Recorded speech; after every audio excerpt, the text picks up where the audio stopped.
Well, this lot where I'm standing is where Miss Evelyn's home once stood. She purchased it back in 1960. It was a huge accomplishment for the single mother who would go on to raise her family here on Los Flores Drive in Altadena. And just a few short decades later, her son would buy this house right next door where he was raising his own family. A legacy that they say was ripped away by the Eaton fire that also took the life of their loved one. It's the first time 85-year-old Miss Evelyn Catherell has arrived to this empty lot where her beloved home used to stand. But somehow, every thread of sadness is woven with hope and a sense of humor even stronger than her resilience. I'm glad that they're cleaning it up. There's memories. As old as I am, you kind of forget those too. Some of them she wants to forget, like the night the Eaton fire burned through Altadena. She remembers her son Zaire came running to her rescue. I remember that my life was saved because everything was boiling. It was like the doom of the planet. It was horrible. Zaire, a football coach who lived in this house just next door, says he barely got his mom out in time. He says they never received any evacuation warning or order. The crosswinds started shooting embers the size of golf balls, softballs, almost basketballs off of the mountain at 100 miles per hour.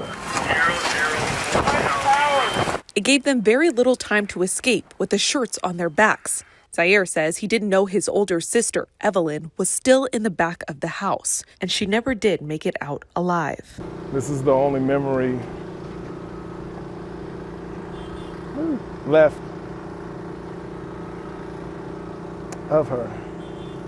Is her car. He says they filed a wrongful death lawsuit against Southern California Edison. His lawsuit is one of several SoCal Edison has been hit with related to the Eaton fire that killed 17 people and destroyed more than 9,000 structures. Southern California Edison spokesperson Diane Castro sent this statement in response to Zaire's suit, stating, quote, "The wildfires in Southern California have been heartbreaking.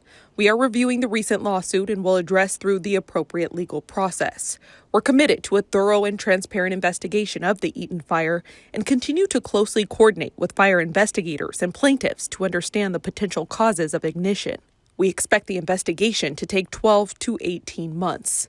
In the meantime, Zaire says he's heartbroken that his daughter won't grow up in this home, and he says he's frustrated that there's not enough resources. There's not enough housing to even put people in places, not adequate, and it's overpriced. So it's a long journey.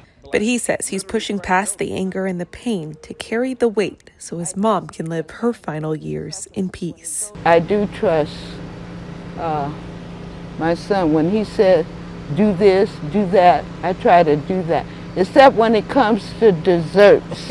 We fight about this. A good sign of that hope, he says, that even when it all falls down, you can cry, yell, and even laugh as you get back up.